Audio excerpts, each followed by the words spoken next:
Assalamualaikum warahmatullahi wabarakatuh.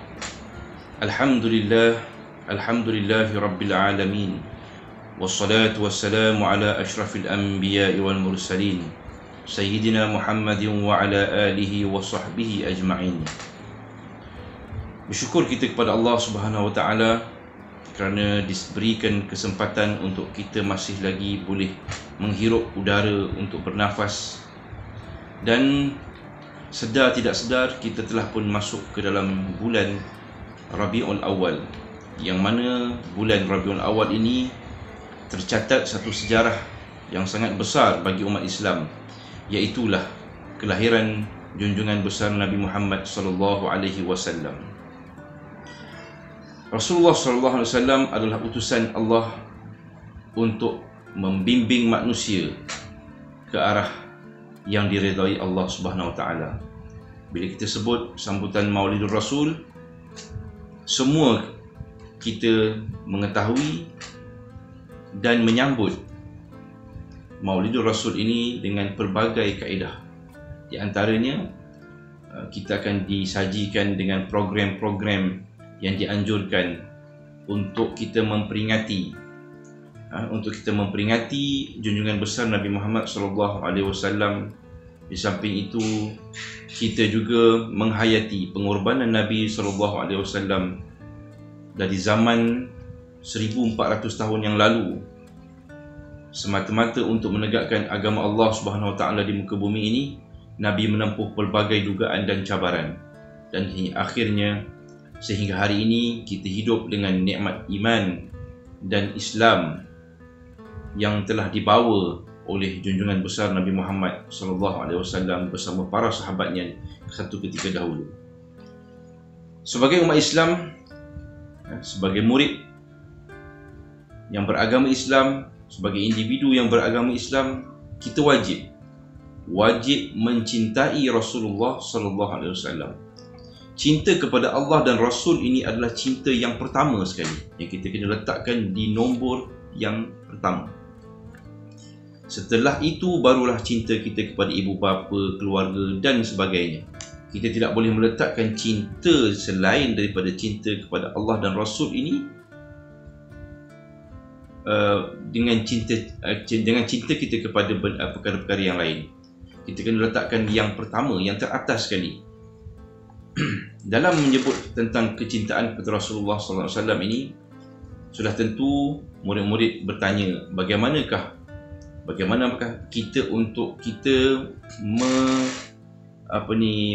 membuktikan kecintaan kita kepada Rasulullah? Macam mana cara untuk kita tunjukkan kecintaan kita kepada Rasulullah, dan kenapa kita kena cinta kepada Rasulullah?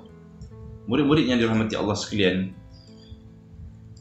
banyak cara untuk kita melahirkan, menunjukkan, membuktikan kita ini cinta kepada Rasulullah. Di antaranya yang disebut di sini ialah kena ada dalam hati seorang Islam itu yang beriman, dia mengharapkan untuk bertemu Rasulullah sallallahu alaihi wasallam. Kita kena ada dalam hati kita, ya Allah, rindunya aku kepada Nabi. Kita kena ada macam tu. Kita nak bertemu dengan Nabi. Itu salah satu dia. Sentiasa ingin bertemu dengan Rasulullah. Yang kedua, murid-murid yang dirahmati Allah sekalian, kita kena mengamalkan sunnah Rasulullah. Sunnah Nabi ni banyak. Kita boleh tengok ustaz pun ada sebut dalam kelas. Jadi boleh tengok di YouTube, banyak tazkirah-tazkirah tentang sunnah Nabi sallallahu alaihi wasallam. Kita kena mengamalkan, menghidupkan kembali sunnah-sunnah yang ditinggalkan oleh Rasulullah dalam kehidupan kita. Kita kena apply benda tu, kena amalkan. Yang ketiga ni special, iaitu banyak kita dengar dan kita ada juga setengah orang kita nyanyikan benda ni, kita lagukan dia, kita meraihkan dia dengan rasa seronok dan rasa cinta kepada Rasulullah, iaitu berselawat. Selawat ni satu amalan yang sangat hebat, sangat istimewa. Dia ada keistimewaan tersendiri berbanding dengan amalan-amalan lain. Murid-murid yang dirahmati Allah sekalian, selepas ini kita akan sentuh sedikit tentang apakah kelebihan orang yang mencintai Rasulullah ni, apakah kelebihan selawat dan kenapa dua-dua perkara ni perlu dan sangat penting. Baik, murid-murid yang dirahmati Allah sekalian, ada satu kisah sahabat Nabi. Sahabat ni namanya Ubay bin Ka'ab. Untuk pengetahuan kita, Ubay bin Ka'ab ini seorang sahabat yang Nabi sebut di antara sahabat-sahabat yang bacaan Qurannya sangat hebat.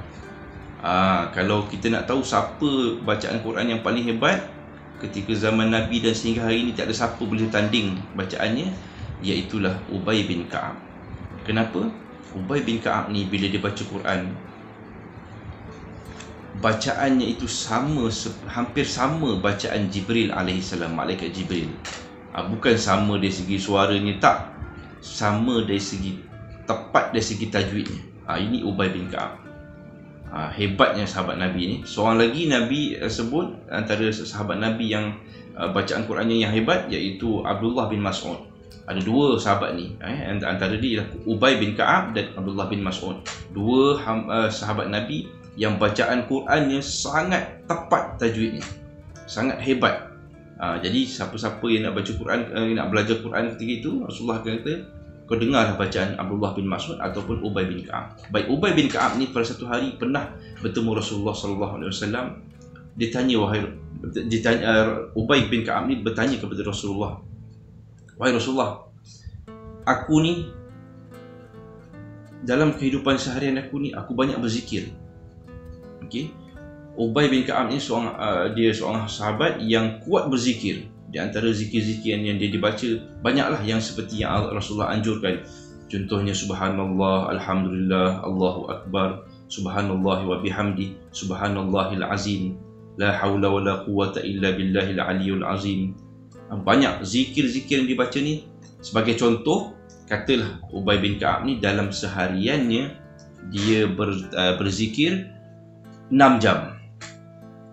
Contoh Jadi ditanya pada Rasulullah, banyak mana pula aku kena berselawat kepada engkau wahai Rasulullah? Selawat ni semua tahu kan, Allahumma salli ala sayyidina Muhammad wa ala ali sayyidina Muhammad.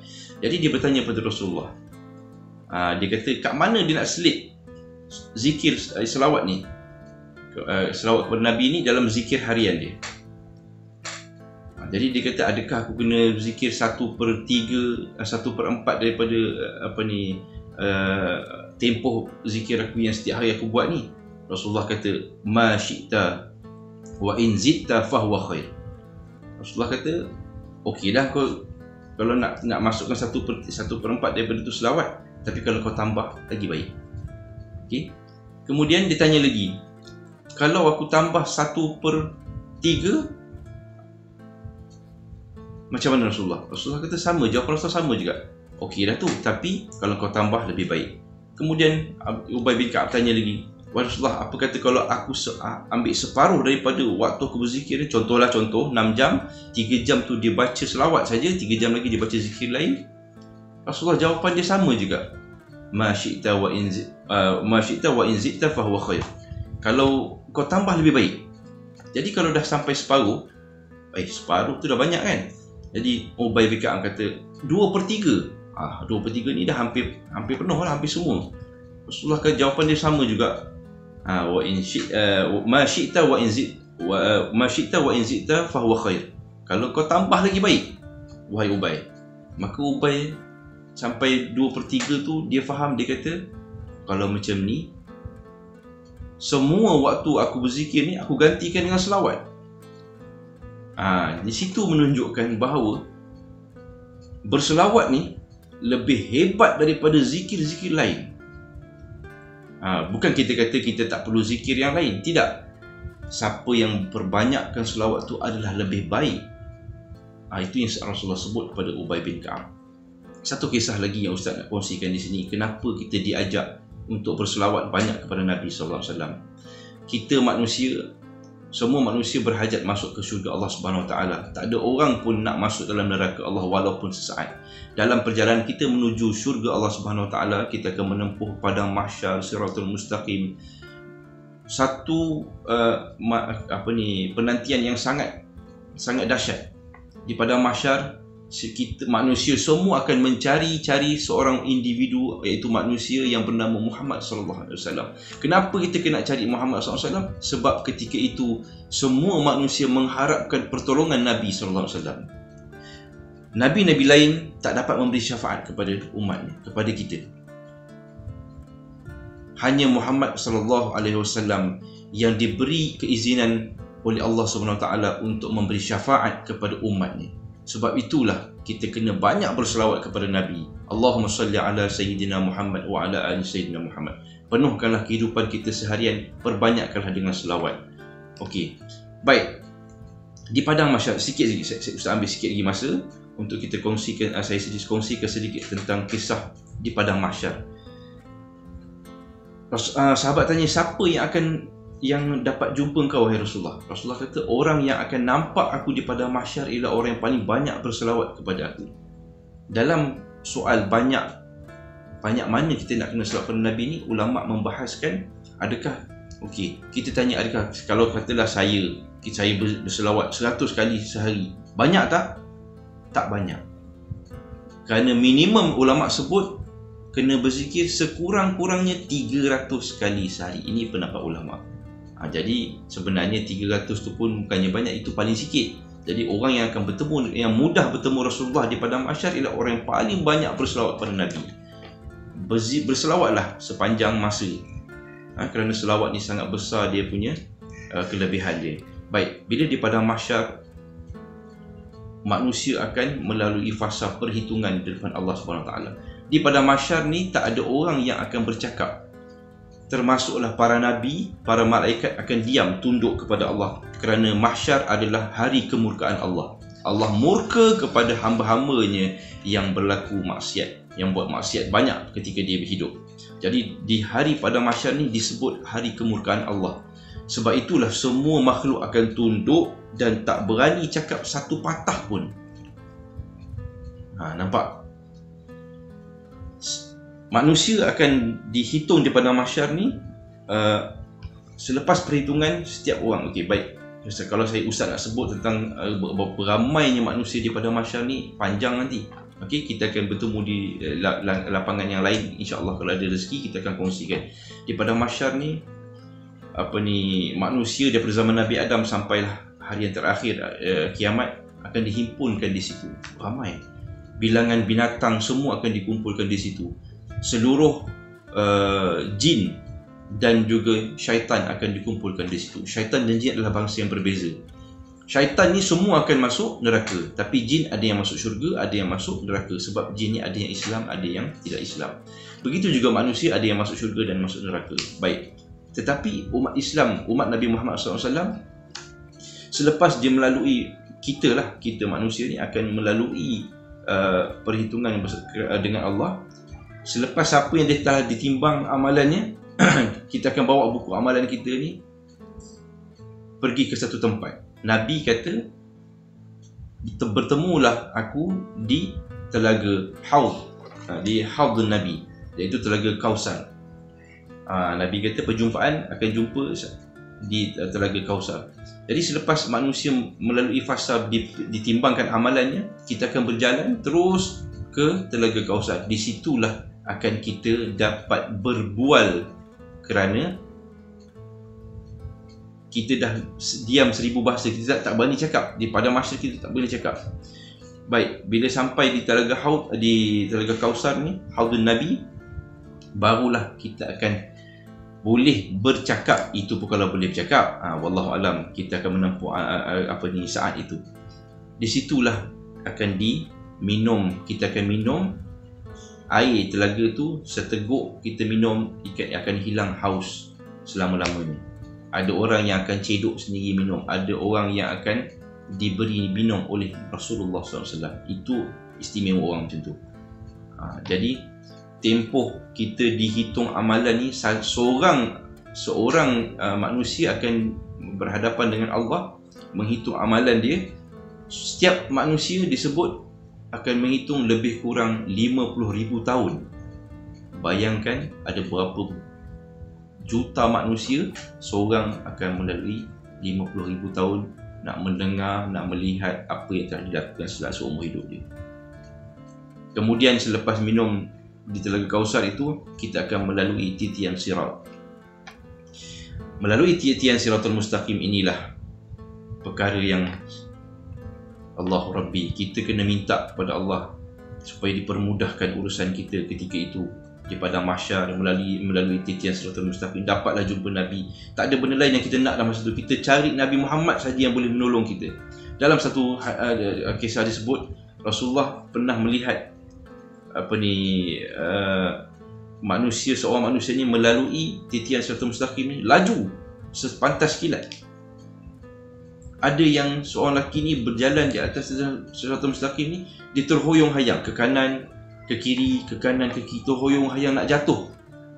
Di bawah titian siratul mustaqim ni dihidangkan neraka jahanam. Siapa yang jatuh, dia akan terus masuk neraka jahanam. Tak payah tunggu lagi dah, akan terus masuk ke dalam neraka jahanam. Jadi manusia ini dia terhoyong-hayang, maka tiba-tiba dia dapat jalan dengan elok, dengan stabil. Kerana apa? Kerana ketika dia terhoyong-hayang itu, di masa ketika hidup dulu dia ni pernah berselawat kepada Nabi, banyak berselawat kepada Nabi, maka